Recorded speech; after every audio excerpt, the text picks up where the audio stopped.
వైక episode 46. ఉదయం తయారవుతూ message చూసుకున్న ఆలేహ్య ఆశ్చర్యపోయింది. ఎన్నడూ లేనిది ధ్రువ్ బేకరీ ఎందుకు మూసేశాడో అర్థం కాలేదు. కారణం చెప్పలేదు. నభతో కలిసి ఎటైనా వెళ్తున్నాడేమో అనుకుంది అమ్మమ్మకి జ్యూస్ తీసి ఇస్తూ. అందుకే ఫోన్ చేయలేదు. అర్ణవ్ కావేరి వస్తానని చెప్పారు. వాళ్ళు రాగానే తను బేకరీకి వెళ్దామని అనుకుంది. ఇప్పుడు ఆ పని లేదు కాబట్టి ఆ సమయాన్ని సద్వినియోగం చేసుకోవాలని నిర్ణయించుకుంది. ఆమె పెదవుల మీద చిరునవ్వు ప్రత్యక్షమైంది. అర్ణవ్ కావేరి రాగానే వాళ్ళకి అమ్మమ్మని అప్పగించి తాను ఇంటికి బయలుదేరింది.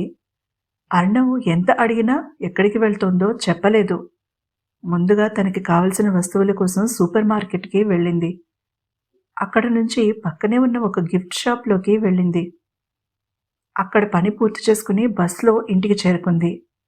వారం రోజుల నుంచి ఇంటికి వెళ్ళకపోవడంతో దుమ్ముగా ఉంది ఇల్లు. దుపట్టా నడుముకు కట్టుకుని పనిలోకి దిగింది. లోపలికి వస్తుంటే మట్టిమోహన్ సుదర్శన్ గాడు తన వైపు డేగకళ్ళు వేసుకుని చూడడం గమనించినట్టే లోపలికి వచ్చి తలుపు మూసుకుంది. చకచక గదులు ఒక కొలీకి తీసుకువచ్చాక తన పనిలో పడింది. అమ్మమ్మని మరొక 4 రోజులలో డిశ్చార్జ్ చేస్తారని చెప్పారు. చిరుతో మాట్లాడి తన చెల్లెల్ని చూసుకోమని చెప్పాలి అనుకుంటూ బేకింగ్ పౌడర్, మైదా, పంచదార లాంటి వస్తువులన్నీ ఒద్దికగా స్టవ్ గట్టు మీద పెట్టింది. చిన్నగా నవ్వుకుంటూ తాను అనుకున్నది తయారు చేయడం మొదలుపెట్టింది. గంటలో తాను అనుకున్నది పూర్తి చేయగలిగింది. ఇక చేరవలసిన ప్లేస్కి వాటిని చేర్చడమే అనుకుంది నవ్వుకుంటూ. టార్జాన్, నువ్వు మాత్రమే అందమైన గిఫ్ట్లు ఇవ్వగలవా? ఇప్పుడు చూడు అనుకుంది తమాషాగా కనుబొమ్మలు ఎగరేస్తూ.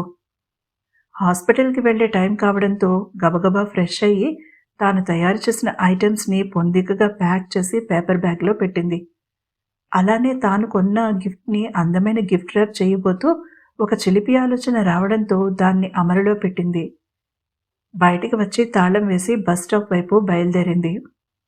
తనని అదే పనిగా ఒక వ్యక్తి గమనిస్తున్నాడని కానీ తనని అనుసరించి వస్తున్నాడని కానీ గమనించలేదామె. హుషారుగా నవ్వుకుంటూ నభకి కాల్ చేసి ఆమె ఆఫీస్లో లేదని నిర్ధారణ చేసుకుంది. నభ లేకపోతే ఇంకా సులువు తన పని. టార్జాన్ సాయంత్రానికి ఆఫీస్కి వస్తాడని చెప్పింది నిన్న మాటల సందర్భంలో. అతను వచ్చేలోపుగా ఈ కవర్ అక్కడ పెట్టేసి వస్తే సరిపోతుంది.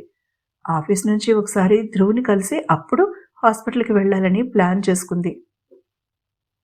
తాను దిగవలసిన స్టాప్ రాగానే బస్ దిగి నేరుగా నిహార్ ఆఫీస్ వైపు నడిచింది. అక్కడ చాలామంది క్లయింట్స్ వస్తూ పోతూ ఉండడంతో ఆమెని ప్రత్యేకించి ఎవరూ పట్టించుకోలేదు. బయట నిహార్ కోసం కాపు కాసిన రౌడీ రంగయ్య కూడా ఆమె క్లయింట్ అనే అనుకున్నాడు. అందుకే పెద్దగా పట్టించుకోలేదు. అలా ఒక మనిషి మీద కన్నేసి ఉంచడానికి బుర్రతో పనేముంది అని ఆ రౌడీ గారి ఉద్దేశం. ఆయన ఉద్దేశాలు ఎలా ఉన్నా మన అలేహ్య సేఫ్గా లోపలికి వెళ్ళిపోయింది. ఆమెని అనుసరించి వస్తున్న శాల్తీ తన మొబైల్ తీసి చూసుకుంటున్నట్టుగా నటిస్తూ అతని పక్కన వచ్చి నిలబడింది. తమ్ముడు, సిగరెట్ ఉందా? రౌడీ రంగయ్యని అడిగింది ఆ శాల్తీ. ఎవరైనా అగ్గిపెట్టి అడుగుతారు, తమరేంటి డైరెక్ట్గా సిగరెట్ అడిగేస్తున్నారు? వెటకారంగా అడిగాడు రౌడీ రంగయ్య.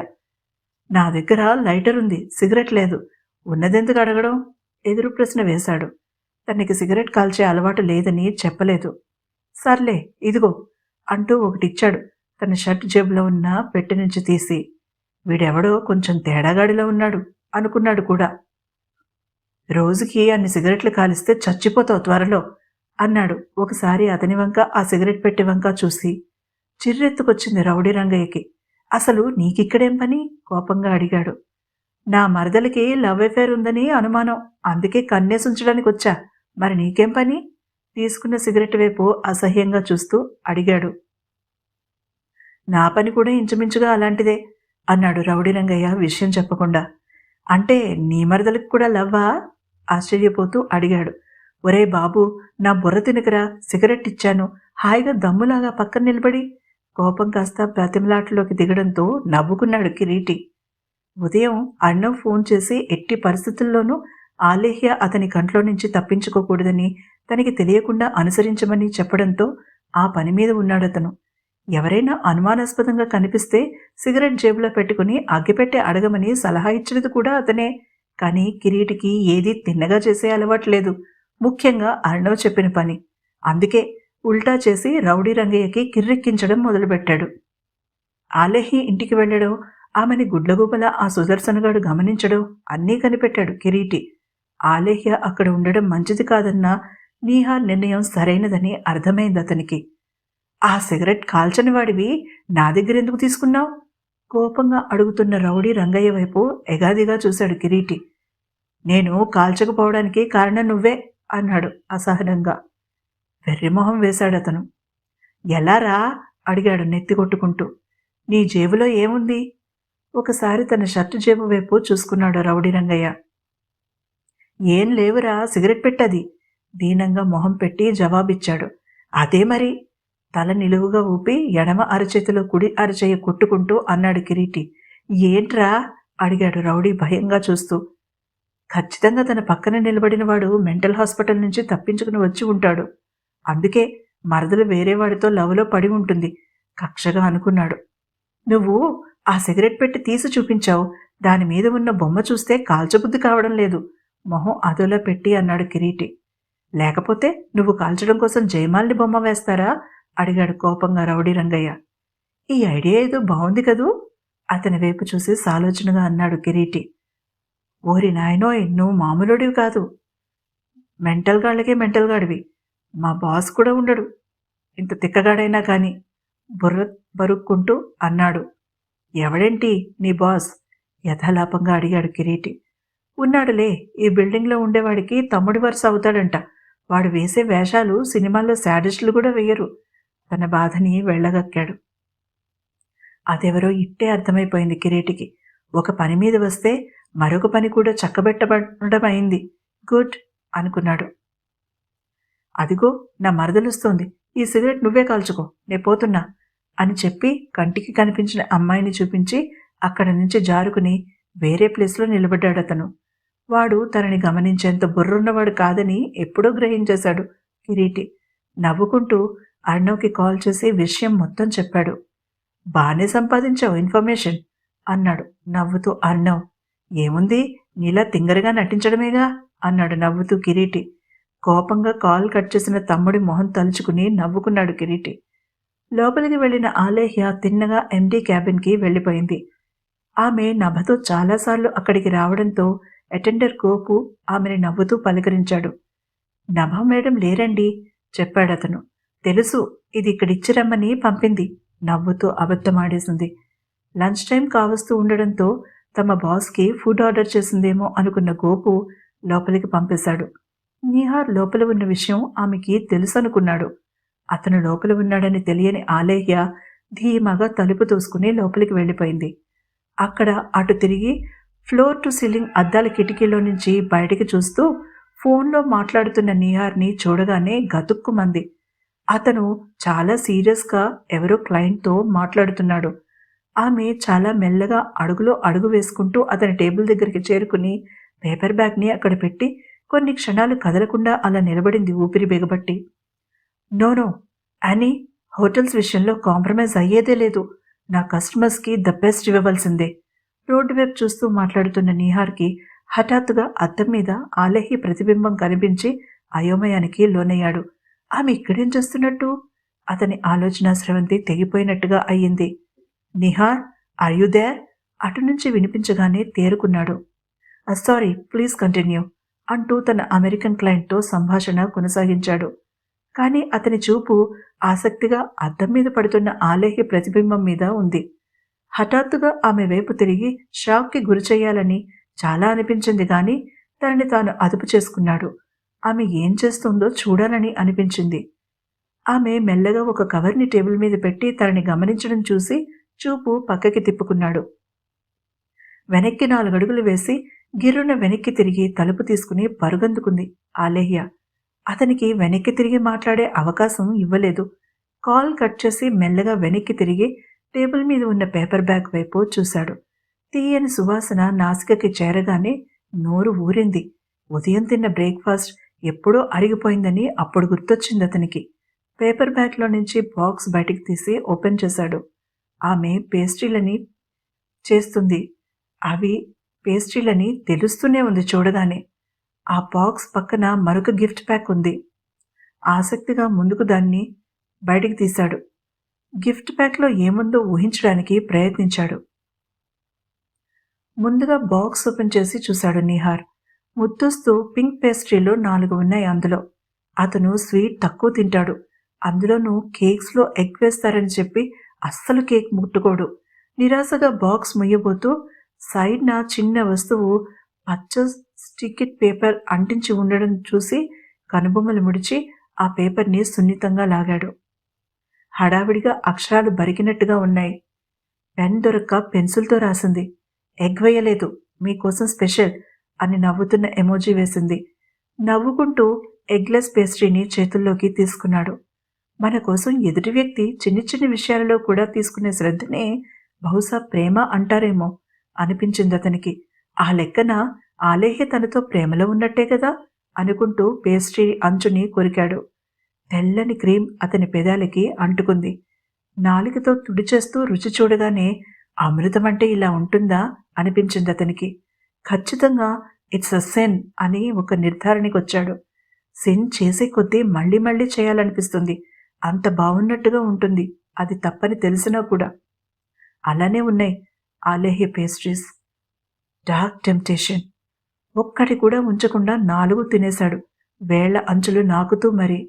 వేళ్ల అంచులు నాకేస్తూ డెలిషియస్ కాదు, లికేషియస్ అనుకున్నాడు. ఫింగర్ లిక్కింగ్ టేస్ట్ ఉన్నప్పుడు లికేషియస్ అనే కదా అనాలి. కొత్త పదం కనిపెడుతూ అనుకున్నాడు. బహుశా పంచదారతో పాటుగా తన వలపు వయసు కూడా కలిపిందేమో అనుకున్నాడు నవ్వుకుంటూ. బాక్స్ డస్ట్బిన్లో పడేసి చేతులు కడుక్కుని వచ్చి అప్పుడు గిఫ్ట్ ప్యాక్ వైపు చూశాడు. ఏం కొని ఉంటుంది? ఎంతో అర్జెంటుగా చూడవలసిన ఫైల్స్ని పక్కన పెట్టేసి ఆ గిఫ్ట్ని గెస్ చేయడానికి ప్రయత్నించాడు. తాను కుక్కపిల్ల బొమ్మ కొన్నాడు కాబట్టి తాను ఏమైనా జంతువు బొమ్మ కొని ఉంటుందా అనుకుంటూ తినబోతూ రుచెందుకు అనుకుని జాగ్రత్తగా గిఫ్ట్ ర్యాప్ ఓపెన్ చేశాడు. అందులో మరొక గిఫ్ట్ ర్యాప్ ఉంది. అలా తీసుకుంటూ పోగా అప్పుడు కనిపించింది ఆ బొమ్మ. పడుకోబెట్టుంది. ఆ బొమ్మ హృదయ భాగం మీద పెట్టి ఉంది ఒక నీలం రంగు ఉత్తరం. మెల్లగా ఓపెన్ చేసి చూశాడు. ఈ టార్జాన్ కోసం ఆ టార్జాన్ బొమ్మని ఎంత కష్టపడి వెతికానో తెలుసా? షాప్ అతను లేవన్నాడు. స్టోర్ రూమ్లో నేనే వెతుక్కుంటా అని చెప్పా. మీ అబ్బాయి అంత మొండి రకమా అని అడిగాడు. జగమొండి అని చెప్పా. చివరికి గంటసేపు కుస్తీ పడగా అడవిలో చెట్ల మధ్య చిక్కుకుపోయి కనిపించాడు. కాపాడి తీసుకొచ్చాను మీకోసం. అంత కష్టపడి చెమట తుడుచుకుని బయటికి వస్తే 200 ఎక్స్ట్రా ఇమ్మన్నాడు. కాదు కూడదని వాదనలోకి దిగి 2 పేస్ట్రీలు ఇచ్చి వచ్చా. నచ్చిందా? నచ్చితే వెంటనే సబ్స్క్రైబ్ చేసుకోండి. ఒక లైక్ కూడా కొట్టండి. పక్కకి బాణం గుర్తు వేసి ఉండడం గమనించాడతను. అర్థం కాలేదు. మీ ఆలు. ఒకసారి చదివాడు, 2 సార్లు చదివాడు. అలా చదువుతూనే ఉన్నాడు. మీ అని రాసి కొట్టేసింది. ఆలు అని రాయకుండా బంగాళదుంప బొమ్మ వేసింది. నవ్వొచ్చింది అతనికి. ఈ టెక్నాలజీ పెరిగాక ప్రేమలేఖలో ఉన్న అందమే తెలియకుండా పోయింది. ఫోన్లో మెసేజ్లు, సోషల్ మీడియాలో పోస్టులు, ఇలా ఉత్తరాలు రాసుకుంటే ఎంత బాగుంటుందో ఈ తరం మర్చిపోయిందేమో అనిపించింది. అతను బొమ్మని చేతిలోకి తీసుకున్నాడు. కేవలం ఒంటి మీద చిన్న అంగవస్త్రంలా ఆకుపచ్చ బట్ట కవర్ చేసి ఉంది. కండలు తిరిగిన దేహం, భుజాల దాకా పెరిగిన జుట్టు, కళ్ళలో స్పష్టంగా కనిపిస్తున్న అపాయం అన్న చూపు, మొత్తంగా వైల్డ్నెస్ కనిపిస్తోంది. తనని అలా ఊహించుకుంటుందా ఆమె? తనలో ఆ ఆటవికత కనిపిస్తుందా ఆమెకి? అది ఇష్టపడిందా? ఎలా తెలుసుకోవడం? ఆలోచిస్తూ పరధ్యాసగా ఉత్తరాన్ని తిరిగేశాడు. అక్కడ కనిపించింది అతనికి ఆమె పెదవుల లిప్స్టిక్ ముద్ర. ఒక్కసారి గుండె ఆగి మళ్లీ కొట్టుకుంది. మెల్లగా, అతి మెల్లగా ఆ కాగితాన్ని తన పెదవుల దగ్గరికి చేర్చాడు. గులాబీల పరిమళం ఆ కాగితాన్ని చుట్టుకున్న అనుభూతి కలిగింది అతనికి. సున్నితంగా వాసన పీలుస్తూ ఆ లిప్స్టిక్ ముద్ర మీద తన పెదవులను ఆనించాడు. చల్లుమంది అతనికి శరీరం. ప్రియమైన మరదలు పంపిన ముచ్చటైన 3వ ముద్దు.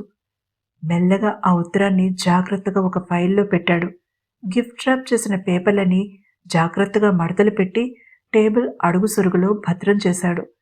లైక్ కొట్టండి అంటే పెదవుల మీద తీపి ముద్ర వెయ్యండి అని చెప్పడమని అర్థమైంది అతనికి.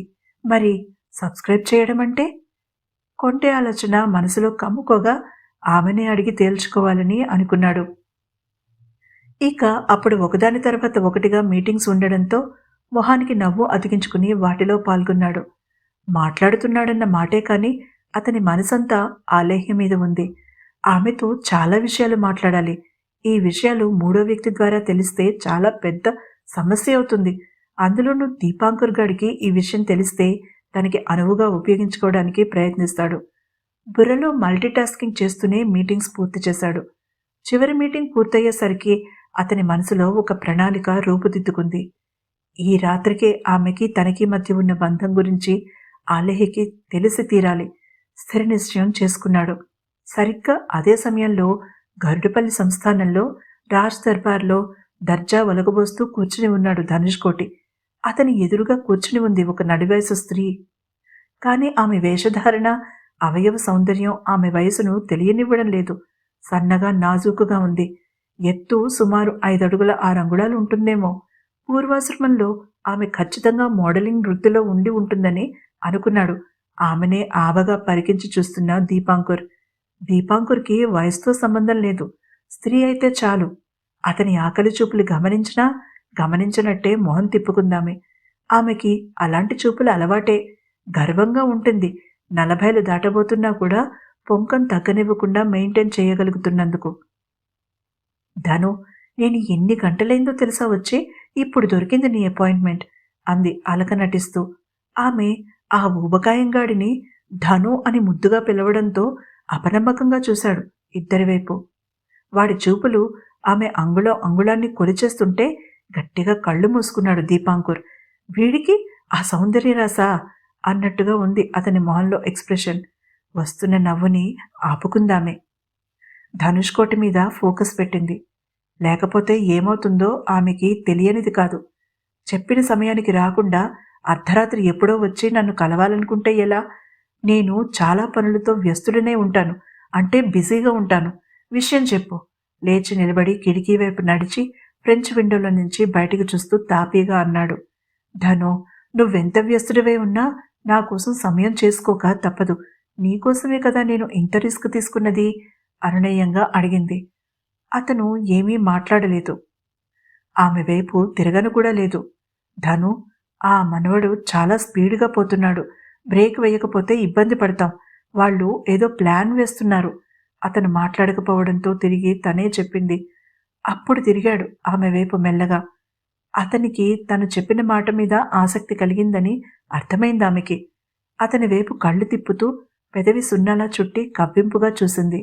దీపాంకుర్కి కడుపులో పెద్ద గరిటితో దేవేస్తున్న అనుభూతి కలిగింది. తండ్రి ఉరిమి చూడడంతో సర్దుకుని కూర్చున్నాడు. చిన్నగా గొంతు సవరించుకున్న ధనుష్కోటి వైపు వినయాతి వినయంగా చూశాడు శంకరం. పైకి అలా వినయంగా కనిపిస్తున్నా అవకాశం దొరికితే తన వెనులో బలంగా కత్తి దింపడానికి ఏమాత్రం వెనకాడడు శంకరం అని ఖచ్చితంగా తెలుసు ధనుష్కోటికి. అందుకే తన జాగ్రత్తలో తను ఉన్నాడు. ఈమె పేరు పారిజాత, నర్స్ పారిజాత. హరిశ్చంద్ర ప్రసాద్ అడ్మిట్ అయిన హాస్పిటల్లో పనిచేస్తోంది. గత 10 రోజులుగా అతన్ని అటెండ్ అవుతోంది. ధనుష్కోటి పరిచయం చేయగానే ఉలిక్కిపడ్డారు తండ్రి కొడుకులు. మేము 2 రోజులకు ఒకసారి హాస్పిటల్కి వెళ్తూనే ఉన్నాం. అప్పుడు ఆమెని ఆ పరిసరాలలో ఎక్కడా చూడలేదు. ఆమె నర్స్ అయితే మాకు తెలీదా అడిగాడు కోపంగా దీపాంకుర్. అతనికి ధనుష్కోటి మీద ఏమాత్రం నమ్మకం లేదు. అలాగని తండ్రికి ఉందా అంటే లేదు. కానీ విపరీతమైన భయం ఉంది. ఆ నౌకరిని కొట్టినప్పటి నుంచి తనకి కూడా భయంగా ఉంది.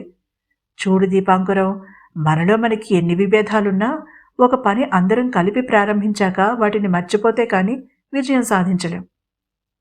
కాబట్టి పిచ్చి పిచ్చి ఆలోచనలు కట్టిపెట్టి చెప్పేది జాగ్రత్తగా విను.